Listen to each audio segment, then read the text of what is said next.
Hello दोस्तों, मैं निकेश कुमार सिंह स्वागत करता हूँ आप सबों का हमारे YouTube channel success commerce classes में। आज हम डिस्कस करने वाले हैं क्लास 12 के गुडविल चैप्टर के बारे में। तो चैप्टर को बढ़िया तरह से समझने के लिए बने रहिए हमारे साथ अंत तक। तो पहले जानते हैं कि गुडविल क्या होता है, ख्याति किसको कहेंगे।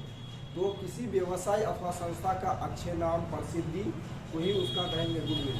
और ये गुडविल कैसे बनता है, तो एक बिजनेस का अपने कस्टमर के साथ अच्छे व्यवहार, अच्छे संबंध, अच्छे क्वालिटी का माल बेचने से ये बनता है गुडविल।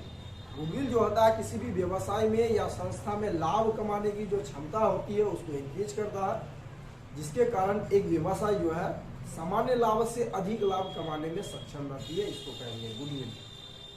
तो गुडविल जो है किसी व्यवसाय अथवा संस्था का लाभ कमाने की क्षमता को बढ़ाती है। ये तो होता है वैसे अस्थायी संपत्ति, लेकिन ये अदृश्य होती है, मतलब दिखती नहीं है। और इसमें अन्य अस्थायी संपत्तियों की तरह जैसे लैंड, बिल्डिंग, प्लांट, मशीनरी, ये भी अस्थायी संपत्ति है, लेकिन इसमें ह्रास चार्ज किया जाता है। लेकिन गुडविल भी अस्थायी संपत्ति है जिसमें ह्रास चार्ज नहीं किया जाता। अब आओ इसका थ्योरी समझते हैं। जैसे इसका कुछ इंपोर्टेंट क्वेश्चन है। पहला, ख्याति क्या है। तो ख्याति एक अमूर्त संपत्ति है जो व्यवसाय के अपने ग्राहक के साथ अच्छे व्यवहार, संबंध और ईमानदारी के कारण उत्पन्न होती है। तो गुडविल जो है एक व्यवसाय का अपने कस्टमर के साथ अच्छे व्यवहार, अच्छे संबंध और ईमानदारी के कारण गुडविल उत्पन्न होती है। यह व्यवसाय में लाभ कमाने की क्षमता को बढ़ाती है। गुडविल जो होता है किसी भी बिजनेस में लाभ कमाने के, जो प्रॉफिट कमाने का जो कैपेसिटी होता है उसको इंक्रीज करता है, जिसके कारण व्यवसाय सामान्य लाभ से अधिक लाभ कमाने में सक्षम होती है। तो गुडविल के कारण ही एक व्यवसाय जो होता है एक सामान्य लाभ से अधिक लाभ कमाने में सक्षम होती है। ख्याति पर अन्य संपत्तियों की तरह ह्रास नहीं लगाता, गुडविल पर ह्रास नहीं लगाता है। अब फॉर एग्जांपल समझो गुडविल क्या होता है। जैसे अगर आप किसी भी मार्केट का बात करें, किसी भी मार्केट में जो दुकान सबसे ज्यादा फेमस है ना, फेमस होने का कारण क्या है, उस दुकान का गुडविल बढ़िया होगा। अब ये उस दुकान का गुडविल बना कैसे, तो स्टार्टिंग में वो जो दुकान है वो अपने कस्टमर के साथ अच्छे व्यवहार, अच्छे संबंध और अच्छी क्वालिटी का माल बेचा, जिसके कारण उसका गुडविल बन गया। अब जब गुडविल अच्छा बन गया तो उस दुकान में कस्टमर ज्यादा जाने लगेंगे। अब कस्टमर ज्यादा जाएगा तो उसका सेल ज्यादा होगा, अब सेल ज्यादा होगा तो उसका प्रॉफिट ज्यादा होगा। तो इसलिए ये कहा जाता है कि गुडविल जो होता है किसी भी बिजनेस में लाभ कमाने की क्षमता को बढ़ाती है।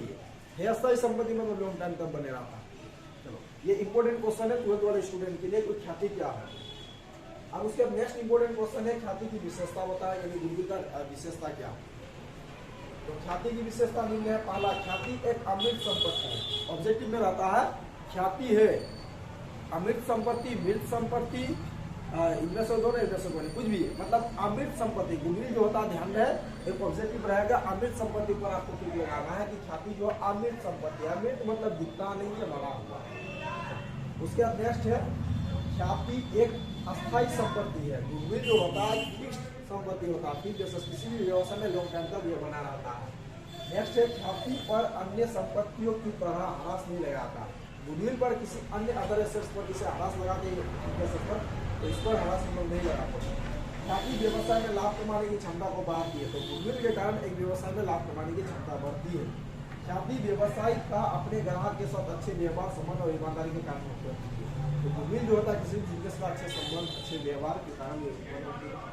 अब अगला नेक्स्ट क्वेश्चन जो है इंपॉर्टेंट क्वेश्चन, किन किन परिस्थितियों में ख्याति का मूल्यांकन किया जाता है। मतलब किसी भी व्यवसाय में या संस्था में गुडविल जो निकालते हैं वो कब कब निकाला जाता है, क्या परिस्थिति होती है जो गुडविल निकालने की जरूरत पड़ती है। तो सबसे पहला परिस्थिति है साझेदारों के लाभ विभाजन अनुपात में परिवर्तन होने का। अगर पार्टनर लाभ बांटने का जो रेशियो है उस रेशियो में अगर किसी प्रकार का चेंजिंग करता है तो चेंजिंग करने से पहले गुडविल निकाला जाता है। तो लाभ विभाजन अनुपात में परिवर्तन करने के कारण, दूसरा नए साझेदार के प्रवेश करने के कारण। अगर कोई नया पार्टनर बिजनेस में एडमिट होना चाहता है पार्टनरशिप फर्म में, तो उसको गुडविल के लिए पैसा लाना पड़ता है, जिसके कारण उस फर्म का पहले गुडविल का वैल्यूएशन किया जाएगा। फिर तीसरा, किसी साझेदार के अवकाश ग्रहण करने पर, अगर कोई पार्टनर जो है साझेदारी फर्म छोड़ के जा रहा है, अगर कोई पुराना पार्टनर है वो साझेदारी फर्म से रिटायर लेना चाहता, तो इसी स्थिति में वो गुडविल का भी पेमेंट लेगा, तो गुडविल निकाला जाता है। किसी साझेदार की मृत्यु होने पर अगर कोई पार्टनर मर जाता है तो उसका भी उसके जो उत्तराधिकारी होते हैं उनको गुडविल का भी पेमेंट किया जाता है। गुडविल का तो पेमेंट करते ही है, तो उसके साथ उसका जो भी हिस्सा बनता है, हिस्सा के साथ साथ गुडविल का भी पेमेंट करता है। जब गुडविल का पेमेंट करना होता है तो जिस दिन बड़ा उस दिन तक उसका व्यवसाय का गुडविल निकाला जाएगा। पांचवा पॉइंट है, दो या दो से अधिक फर्मों का एकीकरण होने पर। जब दो साझेदारी फर्म या दो से अधिक साझेदारी फर्म मिलकर जब एक फर्म बचती है तो उस स्थिति में वहाँ गुडविल निकाला जाता है। तो चौथा क्वेश्चन है ख्याति को प्रभावित करने वाले तत्व अथवा घटक बताएं। तो ख्याति को प्रभावित करने वाले तत्व अथवा घटक निम्न है। पहला, व्यवसाय की प्रकृति, यानी आप किस टाइप का व्यापार कर रहे हैं। फिर व्यवसाय का स्थान, यानी किस जगह आपका व्यवसाय चल रहा है। कुशल प्रबंधन, यानी व्यवसाय में मैनेजमेंट किस तरीके से हो रहा है। जोखिम, मतलब आप कितने जोखिम लेते हैं व्यवसाय को लेकर के। तो ये हो गया ख्याति को प्रभावित करने वाले तत्व अथवा घटक। फिर अगला क्वेश्चन है ख्याति मूल्यांकन की विधि बताएं। यानी गुडविल जो गणना करते हैं, गुडविल जो कैलकुलेट करते हैं, वो कैसे कैलकुलेट किया जाता है, वो कितने विधि से कैलकुलेट किया जा सकता है। तो देखो बेसिकली गुडविल कैलकुलेट करने के लिए पार्टनरशिप बिजनेस के लिए 3 विधि है और एक कंपनी के लिए 4 विधि है। तो पार्टनरशिप बिजनेस के लिए गुडविल कैलकुलेट करने के लिए ये ऊपर वाला 3 मेथड जो है ना, average profit method, super profit method और कैपिटलाइजेशन मेथड, ये किसी पार्टनरशिप का गुडविल ज्ञात करने के लिए ये सब मेथड है 3 विधि। पहला एवरेज प्रॉफिट मेथड, औसत लाभ विधि। फिर औसत लाभ विधि के अनुसार दो मेथड से फिर गुडविल का कैलकुलेट करते हैं। एक सिंपल एवरेज प्रॉफिट मेथड, दूसरा वेटेड एवरेज प्रॉफिट मेथड से। फिर उसके बाद सुपर प्रॉफिट मेथड यानी अधिलाभ विधि से आधार पर गुडविल की गणना। उसके बाद कैपिटलाइजेशन मेथड, पूंजीकरण विधि से ख्याति की गणना। फिर पूंजीकरण विधि से ख्याति की गणना फिर 2 तरीके से हो सकता है, एक पूंजीकरण के औसत लाभ विधि, दूसरा पूंजीकरण के अधिलाभ विधि के आधार पर ख्याति की गणना। चलो आगे पढ़ते हैं इसके बारे में। एक ये एन्युटी मेथड से गुडविल का जो वैल्यूएशन होता है ना, वो सिर्फ कंपनी में होता है, साझेदारी फॉर्म में नहीं। तो हम लोग जो पढ़ेंगे 12th क्लास में ये 3 मेथड पढ़ेंगे गुडविल निकालने के लिए, average profit, super profit, capitalisation method. ये पढ़ेंगे आकर के पार्ट 2 में, फिलहाल नहीं। ये अभी गुडविल निकालने के लिए हम लोग को ये 3 मेथड याद रखना है, 3 मेथड। चलो उसके बाद नेक्स्ट क्वेश्चन है असमान लाभ क्या है। तो हम लोग क्वेश्चन सोल्व करेंगे ना, तो वहाँ असमान लाभ, असमान हानि मिलेगा। तो देखो असमान लाभ मतलब वही सभी लाभ जो व्यापार के नेचर का नहीं है बल्कि किसी अन्य कारण से हुई है, उसको बोलेंगे असमान लाभ।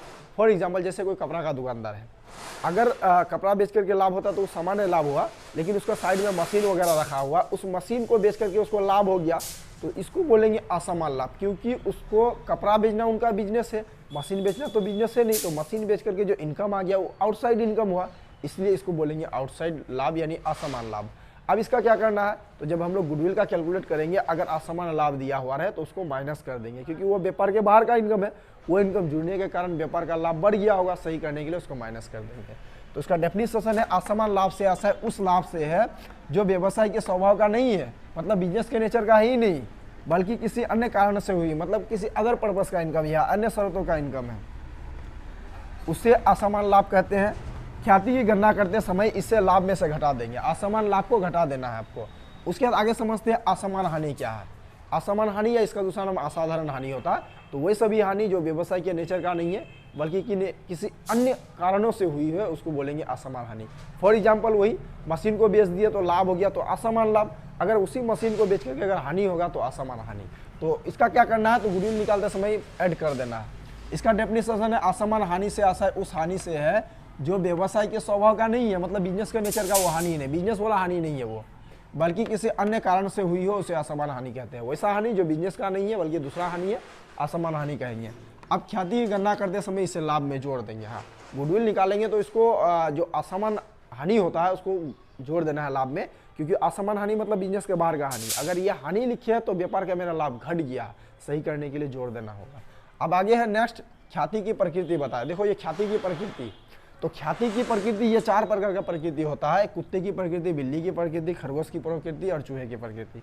अब कुत्ते की प्रकृति क्या होता है, तो देखो जैसे कुत्ता होता है ना अपने मालिक के प्रति वफादार, मालिक जहाँ जाता है कुत्ता भी जाता है, सेम उसी तरह से गुडविल भी एक कुत्ते की प्रकृति की गुडविल होता है, मतलब उसका बिजनेस का मालिक के साथ रहता है, बिजनेस के मालिक के नाम पर गुडविल है। जैसे मान लो कि कोई बिजनेसमैन वार्षे में है, उसका मार्केट में अच्छा नाम है। फॉर एग्जाम्पल मान लो कि मिस्टर ए है और मिस्टर ए का गुडविल बहुत अच्छा है। अब मिस्टर ए मान लो कि किसी एक एरिया को छोड़ करके अगर मान लो कि दूसरे एरिया में चल गया, अपना बिजनेस एक स्थान से निकाल के दूसरे स्थान पर शिफ्ट करवा दिया, तो उसका गुडविल जो है ना वहाँ भी बना हुआ रहेगा, क्योंकि उसको नाम से जानता है। ये हो गया कुत्ते की प्रकृति। फिर बिल्ली की प्रकृति, तो बिल्ली जिस प्रकार बिल्ली क्या होता है अपना पुराना स्थान में रहना पसंद करता है, ठीक उसी तरह से गुडविल भी कुछ ऐसे होते हैं जो अपने पुराना स्थान में रहता है, मतलब मालिक के साथ यहाँ नहीं रहता है, इसको बोलेंगे बिल्ली की प्रकृति।